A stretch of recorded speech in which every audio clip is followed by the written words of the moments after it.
In this enterprise test data tutorial, we're going to look at applying AI seed lists for data masking. We're inside the enterprise test data portal.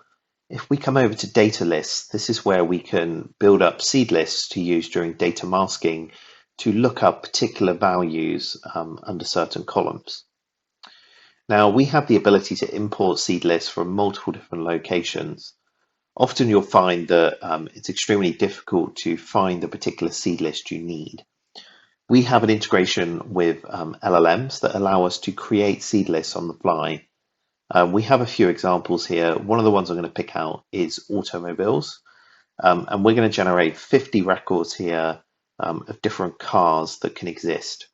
When we're ready, let's hit the import button, and this is going to go away and use AI to generate our seed list. Okay, this is completed. A new tab has opened. And what we'll see here is our seed list of our different manufacturers, car types, fuel efficiencies, and car models that have been produced. We can come in and we can create another list here.